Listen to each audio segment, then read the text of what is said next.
Pete's. The first original Soviet passenger I don't know. car Pizza or chicken? was Pizza or chicken? I like pizza. designed to combine simplicity and low cost of a cycle car with the passenger capacity and comfort of a small car. It was considered an engineering success and did great on undeveloped roads, but ultimately failed because of its high production costs. Only a few thousand of them were manufactured between 1927 and 1931. For the next 20 years, the majority of vehicle production was focused on trucks and other military vehicles out of three plants: the Gorky Automotive Plant, or GAZ, the AMO plant in Moscow, ZIL, and the Yugoslavia Motor Plant, or YAMS.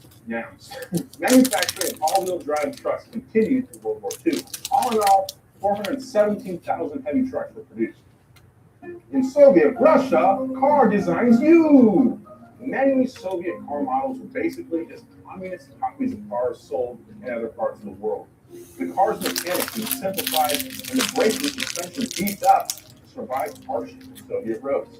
Brands like Fiat, Ford, and Opel would get Soviet makeovers and would be rebranded and sold under different names. The first Soviet compact car was no exception. The KIM-10 was based off a British Ford model, the Prefect. Scientists from NAMI, the same group that developed the NAMI-1, reverse engineered the Prefect and converted the resulting drawings into the metric system so they could be adapted to Soviet materials and production techniques. The dinky little four-cylinder had a three-speed transmission and produced 30 horsepower. But surprisingly, the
So eat dinner, move a couple things around here, redo the list. We do this a lot. Redo the whole entire list, change it around a little bit. That's it.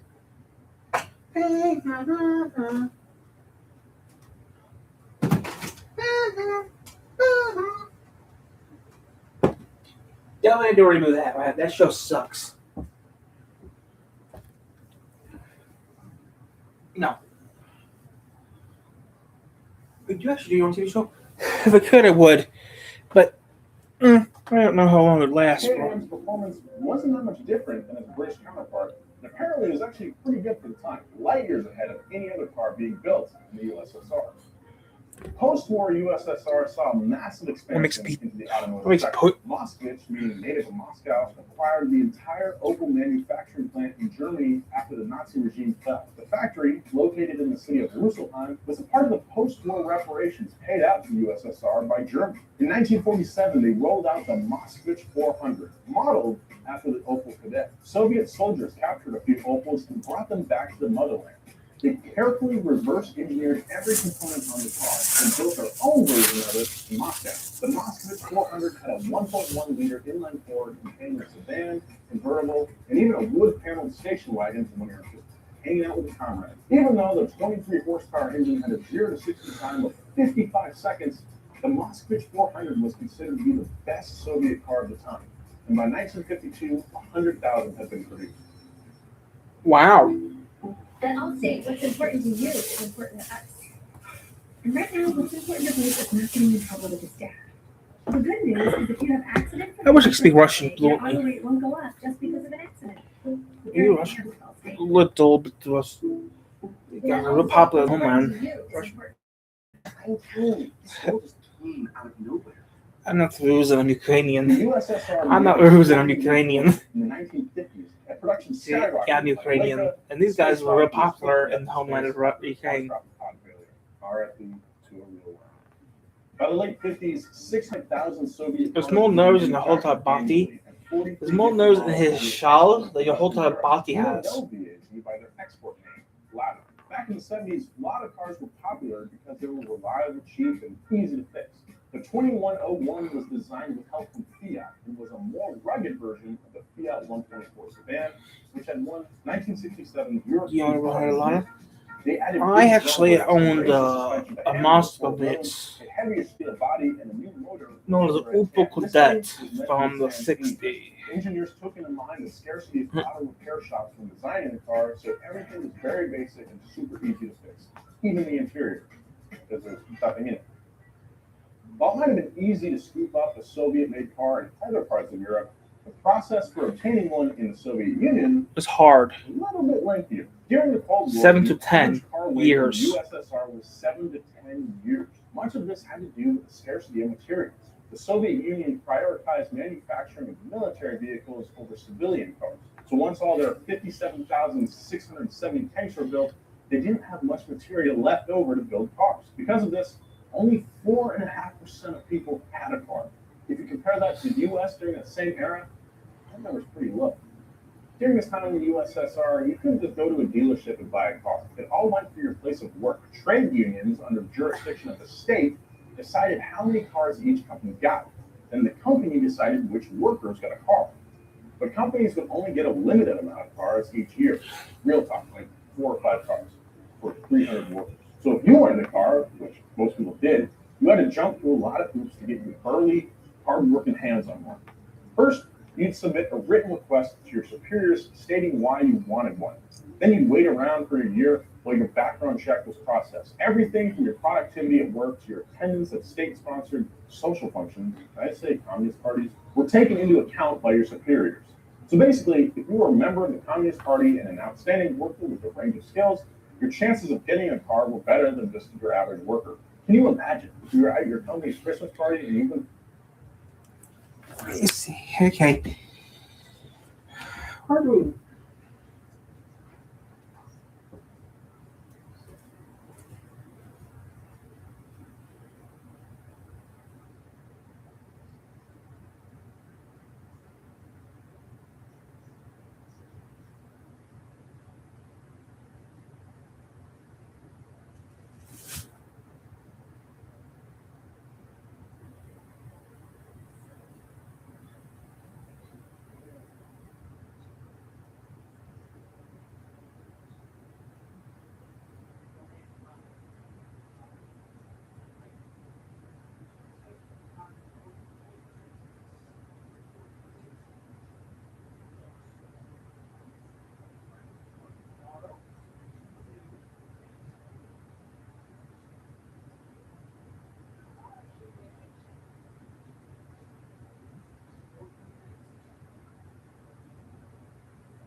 Yeah. So what's up today? Today we're gonna do some work. Yeah, we're gonna work on some stuff today. I don't know if I'm gonna play City Game today, but I wish I could do what I really want to do. But if I could do what I really want to do, I'd be making some good money right now. But I just do this for fun, so it doesn't really matter. 7 car. And then they called Derek from shipping's name, and you're like, what? I've been waiting for 7 years. And they're like, yeah, but Derek stays late. But there was a better.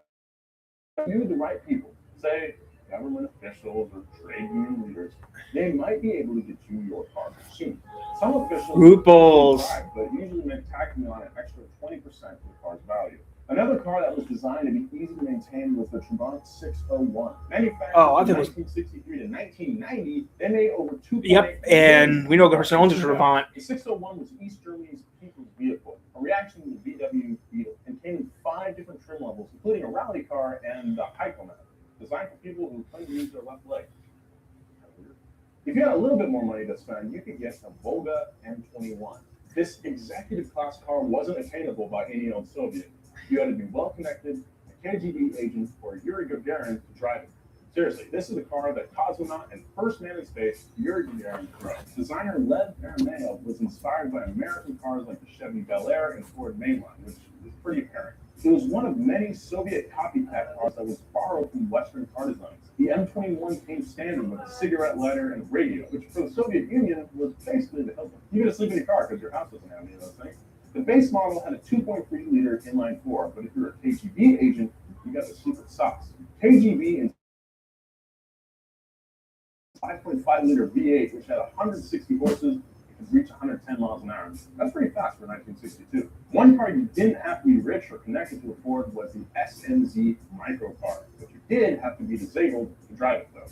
These cars were distributed for free or at a massive discount to disabled people through the USSR's social welfare program. Nicknamed the motor wheelchair, the SNZ had a single-cylinder engine and had to be returned to the government after 5 years. Frankly, with how bad it is to find parking in LA, I'd daily drive this thing for sure. All these cars I've talked about might make you think that the communists only cared about practicality and longevity. And you're right for the most part. But there's always an exception that proves the rule. And this one is the Lotus RS-1000. Built Guys, I'm back. in Germany from 1969 to 79, the RS-1000 was one of the Soviets' only sports cars. They had a lightweight fiberglass body and golden doors. The Lotus got its power from a very unusual 3-cylinder, 2-stroke engine. That's interesting. That's not a lot, but the car was super light. Think of it as a communist Lotus Elise that also sounds like a dirt bike. The Melkus brand made a comeback in the late 2000s with their RS-2000 follow-up, but unfortunately nobody bought one. So are cars produced in communist societies worse than cars produced in capitalist ones? No. Well, I'd say yeah, to a certain point. Innovation was definitely stifled under communist governments, and many cars that were produced were just copies of other cars from other places. But there were some really cool ones like the Volga or the RS-1000. The only problem was that in a society seemingly devoid of classes, only a certain... I don't know. I mean, come on. Russia made some good cars over the years. I mean, there's a couple cars I wouldn't mind. I mean, I wouldn't mind having a load. I wouldn't mind having a car.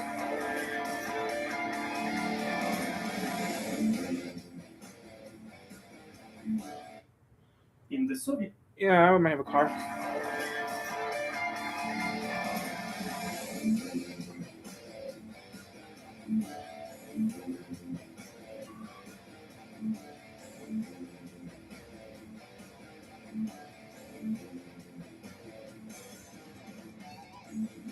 That looks modern.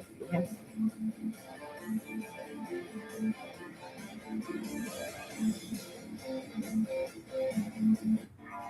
mean, if I had the money, If I had the money, I'd buy a Russian car.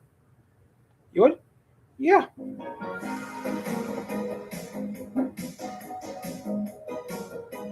Okay, 400. Okay, 46. And start making police cars.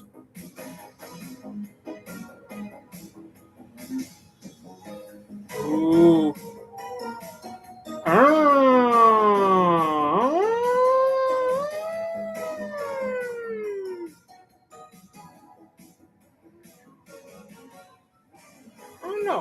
the van or I want the Neva. What? I mean, if I can drive, I take the van.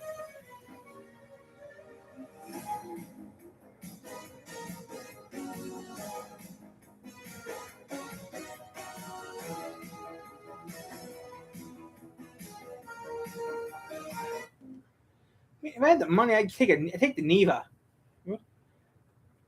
I take the Neva or take the. So guys, just smile and say, switch to T-Mobile and just If I had the money, I take the Neva or the van. no trade in needed. Why can't we just say cheese? Okay, cheese. Now you can switch to T-Mobile and just 15 If I had the money, iPhone 17 all at once. No trade-in needed. if I had the money, I take the Neva. You would take the Neva or take the van. I really wouldn't mind having an A100. Not just Really, if the money would give me an A100. Huh?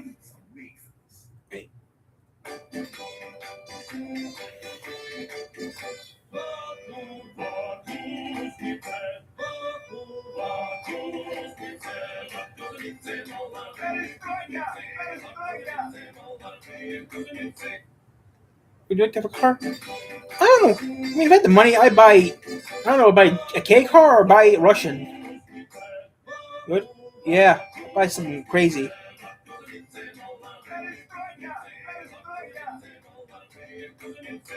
Welcome to another episode of Jay Lotto's Garage. I have something really, really unusual here, especially in the United States. This is a 1966 Volga Gaz. I hope I'm pronouncing it correct. This is a Russian car. This was a old KGB staff car. It's hilarious. It's this is kind of why communists really kind of went broke. This car, as I said, 1966, this car would have competed against Cadillacs and Oldsmobiles and Buicks and Ford Galaxy 500 XLs like my dad's 7-liter. It's interesting. It is an interesting automobile, and I like interesting automobiles. It is the plus side, massively built, incredibly strong, and very good rust proofing for the mid 60s. Most American cars, my dad's Galaxy, after 2 years, it was rust appearing on the fenders. This thing is built like a Russian tank. Strong, very primitive suspension, leaf springs, as you'll see. We'll show you that in a minute. It's about 2.4 something. Let's call it 2.5 liter, 4-cylinder engine, 95 horsepower, top speed 80 miles an hour. And this is the deluxe model. Yeah. Oh, man. And something that's really cool, I'll show you. Even the tires say made in the USSR. This is an original unrestored car. I'm not sure if it's been repainted. This might just be heavy, right? White Russian paint. Yeah, put on big, strong white paint. Yeah, very strong paint. Yeah. So it looks like it's been repainted, but I think it might be original. It's almost the refrigerator white color. Not a lot of concessions to style. A few. This is a Series 3, I guess it would be. Anybody watching this, if you have information on these, please put them in our comment section because there's not a lot of information on these things. I've got some brochures. I'll show you in a minute. They did export some of these, mostly as taxi cabs and things like that. But if you were a successful Russian in the Communist Party, this is probably what you drove. Or if you did something wrong and KGB come to house, you pull up in front. Yeah, get him back. Midnight. Let's go for that. So that's kind of the way it worked. It's got a speedometer. I think we should talk. Y'all, we need to talk, y'all.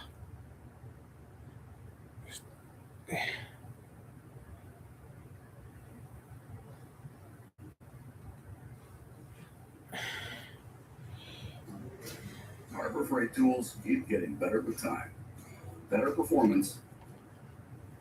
This Christmas, we're going to be seeing you. Yes, you are. Now, what was saying? There's nothing to discuss there, isn't there? No. That's okay. Well, this is the Yes. one with the Argentinian dodgy number plates. Yeah, yes. Well, yes. I don't think it's the number plate that's the issue, really. It's Yes. what happened with the following. Yeah. Yes, we were filming in Argentina, as we were from Patagonia, in Chile and Argentina, crossing the borders a few times. And we were making a film about how great it was because it was gorgeous, beautiful places, incredible scenery. And then we got a tweet about a week into a several-week shoot.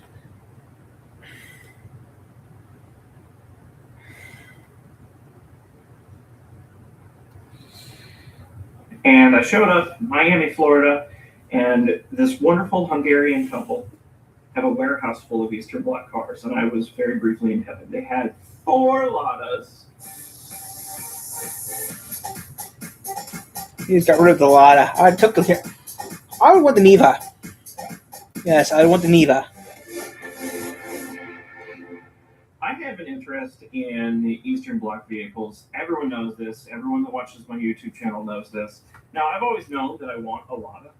I mean, it just seems like the perfect car for me because I have big interest in Trabant. I have big interest in a Wartburg, the other East German car. I have big interest in all of these Soviet bloc cars. And like the king of them all is the Lada. I want the It is Niva. one that is you put a Lada on your set and instantly your movie set is communist. So I've always wanted a Lada. I've also had this one commenter. His name's Lassie. He's a very dedicated guy. I don't know if he still does this, but for a number of years, every video I put out, he would leave a comment telling me I need to get a Lada. One popped up on Facebook, of all places. I'm on a very fun car group called Eastern Bloc Cars in the USA. And that's where this one popped up for sale. And it looked like it was in perfect condition for a Lada. It had been repainted at some point. I found that later on, but I don't care because it looks superb. It's a 91 Lada 2107. Now there were 2 in the UK. They were called the Riva, and I think they were called other different things in different markets. But it is a Lada 2107. The other car, they also had one of these there too. It was a 2105. The difference between those cars is very superficial. 2107 is sort of the deluxe model, so it had such extravagances as a chrome grille.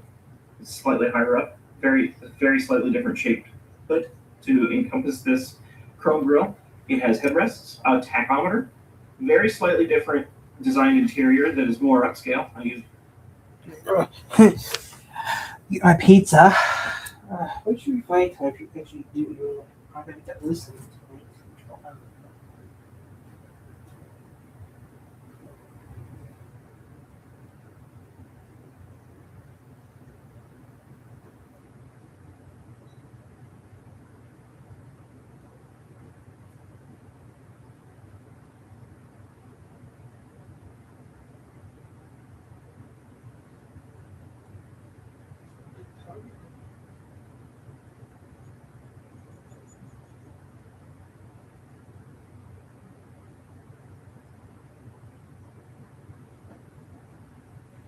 I know, but yeah, I know. Yeah, if I had a crew, it'd be nice, but all it is a crew of me and you. Yeah, only 2 people crew. I don't have a full crew. I wish I had a crew to help me out with my videos, but nope, it's just mostly me and that's it.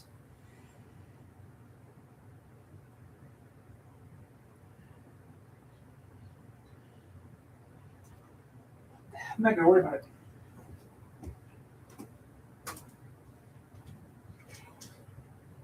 What's hard? You're still gonna do that one thing? Well, yeah, I'm going to change it around. Technically, it does not change a thing.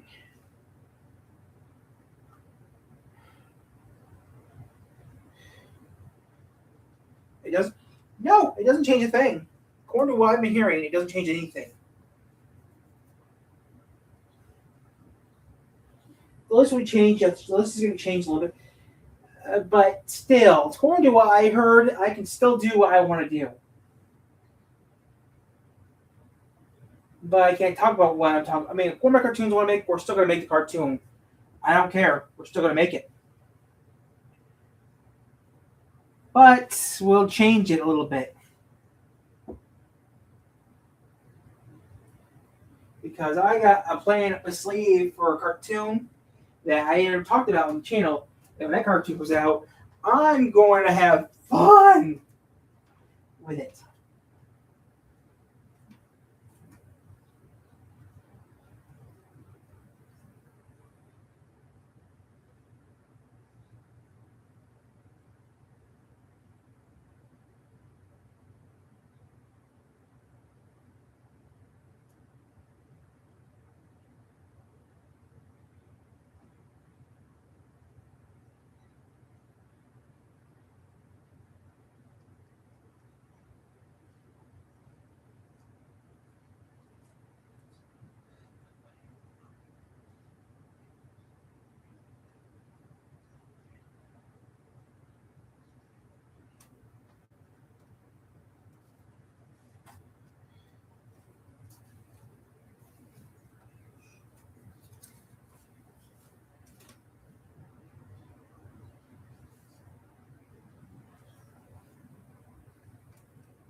Okay.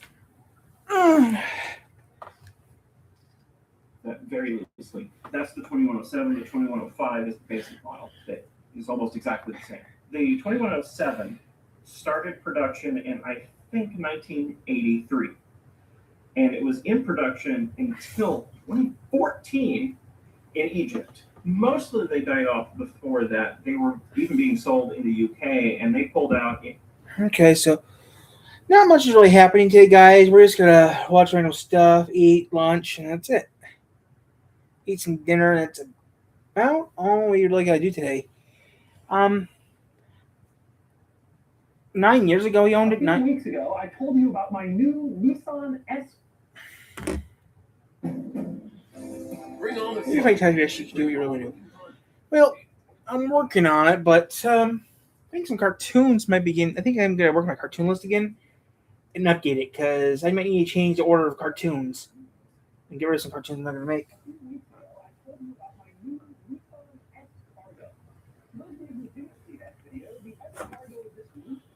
Tired of you, so do what you want to do. Is work? Well, technically it will work. I just have to change a couple things around. How much do you have to change? Quite a few things around, but not much. And clear.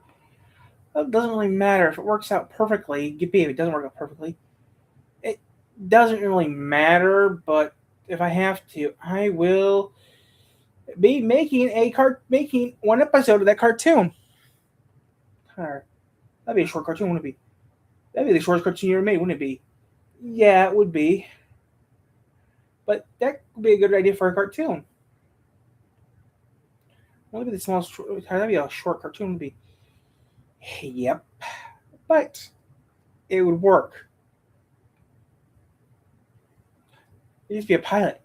Yeah, then it get taken down by. Pretty much, yeah. But it would work perfectly for that idea. But Tara, you can't talk about that thing because if you do it, you might get taken down by. I know, but think of the positive. Though. If I do that thing I really want to do, I should be fine. But yeah, if I work on that thing I want to work on, that would work. About a little over $60, about $62. About $62. It's in a little bit. $62 is some change. And right now I'm going a little cuckoo because I was doing something and was thinking about something for a future date for the channel. And was thinking about doing something else. That's including the bills and change. About $60 in bills and change. But I'm actually working on something that I don't save it up. Well, part of that money I can actually use. I'm going to save the money up and actually use it for what I want to use it for. But the thing is, though, I'm just doing videos for fun stuff. I actually do got plans for something I want to do at a future date, but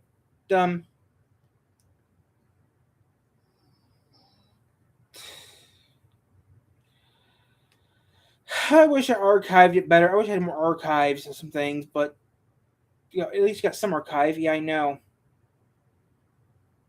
You got any plans? But yeah, I gotta save my money to use it for something else. I already did get her a gift. I mean, I already gave my mother a gift on Mother's Day.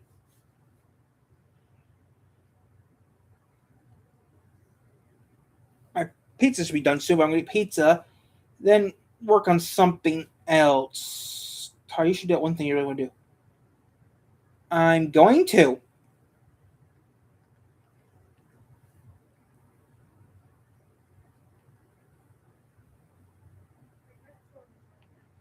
Yeah, I know. I already took care of that.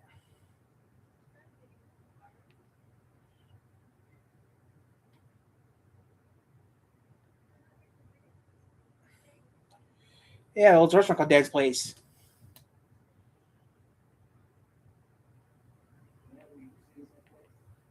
It doesn't matter who I talk to. I do a lot of talking. It doesn't really matter. I get to my pizza.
No, I'm gonna tell him.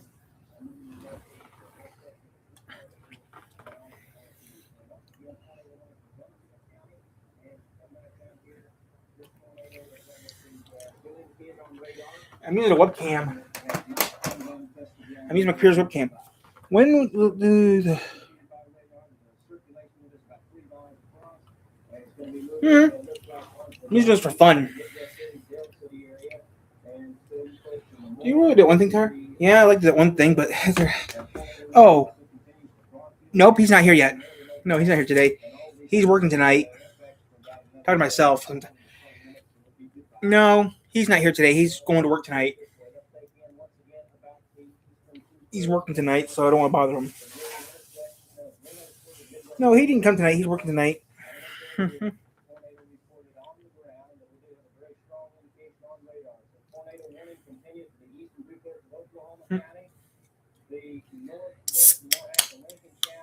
There's no one else in here besides me.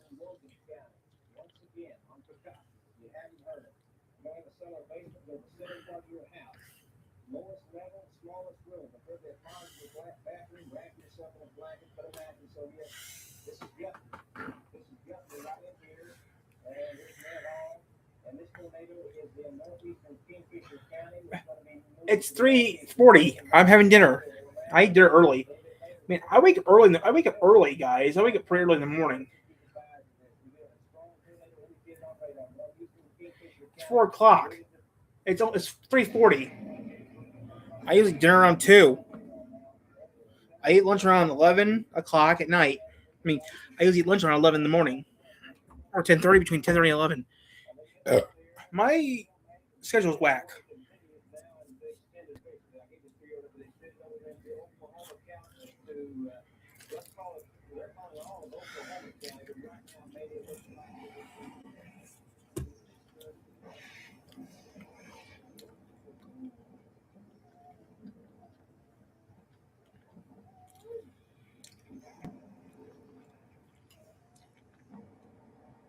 Yeah, I burned it. It's all right.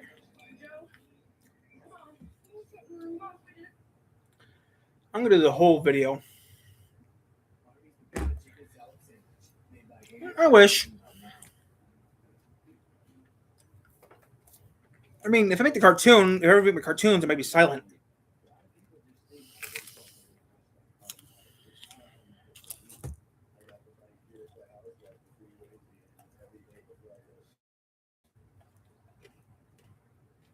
Now we see this information from the National Weather Service. It confirms ours the tornado about 15 miles south of Enid, moving to the northeast. It may take in the east part of Enid and on to the northeast. So once again, tornado warning for Garfield County. And we come back down here, this tornado is in I think you should do that. I think I should do that too. but has not come down. We're not going to tell them what I actually. Yeah, no. Circulation with it about 3 miles across. And it's going to be moving, it looks like, onto the northeast or the Midwest City, Dell City area. And those folks in the Moore area should be extremely alert. And tornado warning also continues for Garfield County up to northern Oklahoma. And all these continue in effect for about another 15 to 20 minutes. Let's just do it this way. Let's take in once again about the eastern two-thirds of Oklahoma County. From near the intersection of Greenland Street and Midwest Boulevard. Out in this area here, tornado reported on the ground, and we did have a very strong indication on radar. So tornado warning continues to the eastern two-thirds of Oklahoma County, the northwestern one-half of Lincoln County, and southeastern Logan County. Once again, on precaution, if you haven't heard, go to the summer basement, go to the center part of your house. Lowest level, smallest room. If there's a closet or black bathroom, wrap yourself in a blanket, put a mattress over you. This is Guthrie. This is Guthrie right in here. And here's Moore Hall. And this tornado is in northeastern Kingfisher County. It's going to be moving to the northeast in northern Logan County toward Orlando. A little bit later, Perry. Stillwater looks like it'll pass northern to Stillwater. 2 people died in this. We had a strong tornado indicated on radar. Northeastern Kingfisher County moving to the northeast. We'll keep you advised on that one. Also down here, tornado continues to be reported in the eastern part of Oklahoma County. There has been quite a bit of damage reported. The extent of it we don't know at the present time.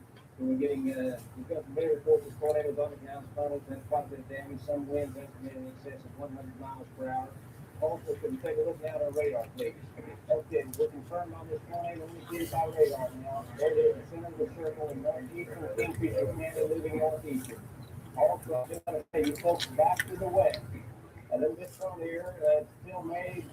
We do have some indication of the circulation out in the west of El Reno and the Minko area. So that section should also be under the possibility of a tornado. So we're here on 9 keep you back. tornado warning continues now and they extended officially. I gave this to you, but it extended over into Oklahoma County to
Yep, we'll do it next. they're calling all of Oklahoma County, but right now maybe it looks like it would be the eastern one half of Oklahoma County, Lincoln, Logan, and Payne counties, and we got several tornadoes confirmed. As they say here, tornado confirmed just northeast of Oklahoma City, moving northeast of 30.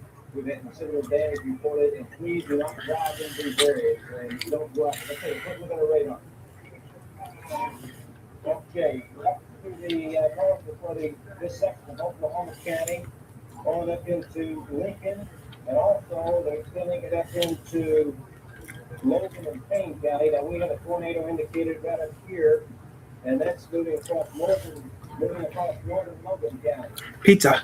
Also, I might add that back down to the west of Oklahoma City, very strong thunderstorms are moving into the city area, so you should stay alert to the possibility of some rain. So this part of Oklahoma County into Lincoln, on up into Payne, and back into a little massive of two tornadoes. There's one up in this section northeast of Oklahoma City, moving to Arcadia, Luther up this way. There's some indication that one is weakening just a little bit, and as we also indicate.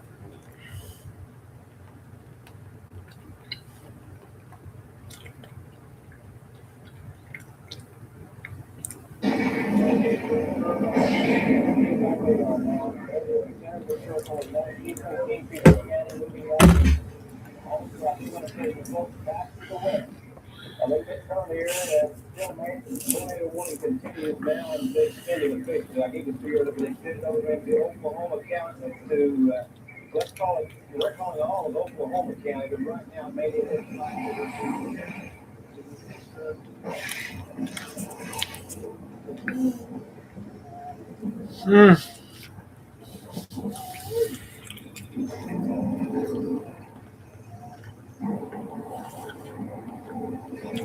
Joe, come on. Come on, get up. Come on. we need to get down to the storm pillar right now. Come on, let's go, let's go. Come on, Freddie. Come on, buddy. Here, Joe. Mama's got you. Mama's got you. Jesus is big. I didn't let fly.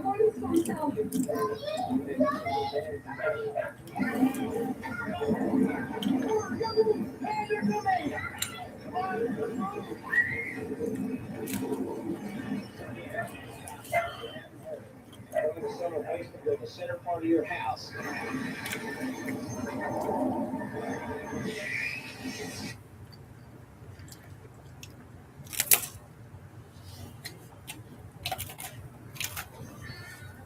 Here, North Carolina Arboretum, we have 434 acres that we maintain.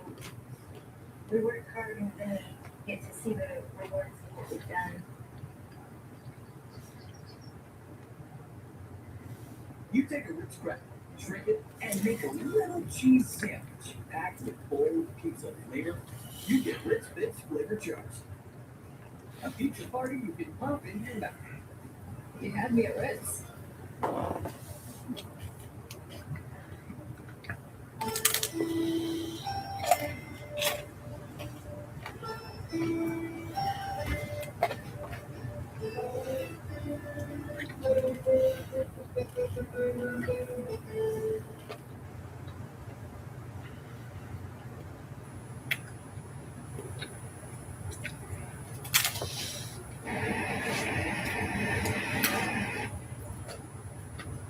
a little bit.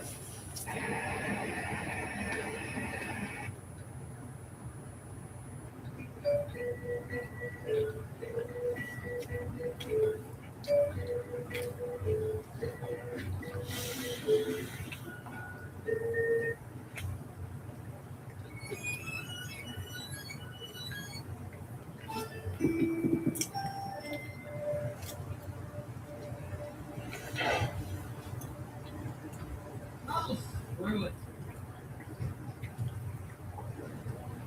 Ladies and gentlemen, we now have regular host of the program already.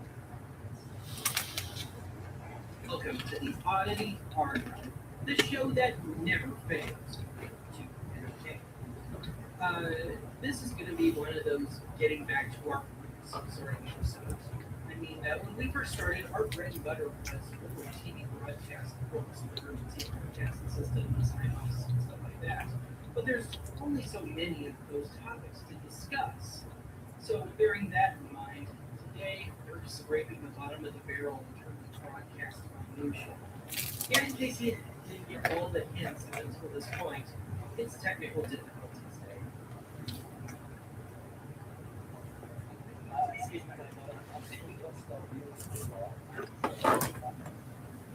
It seems like TV just keeps on getting sleep.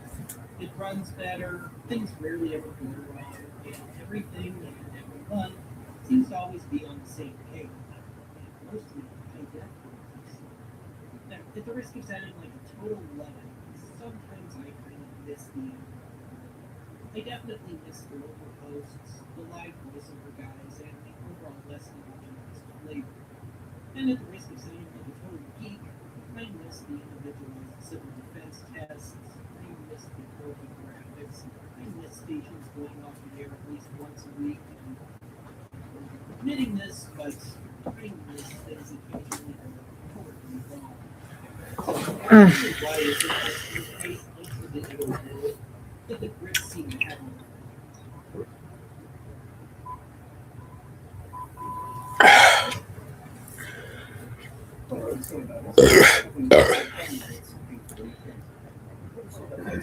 Here's a,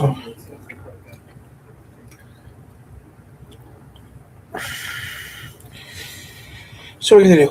I don't know. Type it up or not? We're gonna have to do that retype today. And that one thing. I don't see him anymore, so I don't have to worry about that one thing I was gonna do.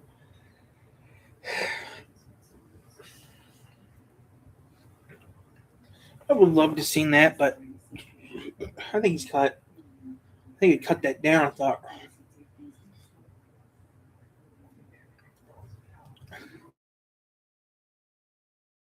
I already know what Naito is. We already know what Odin is. We already know what Naito is.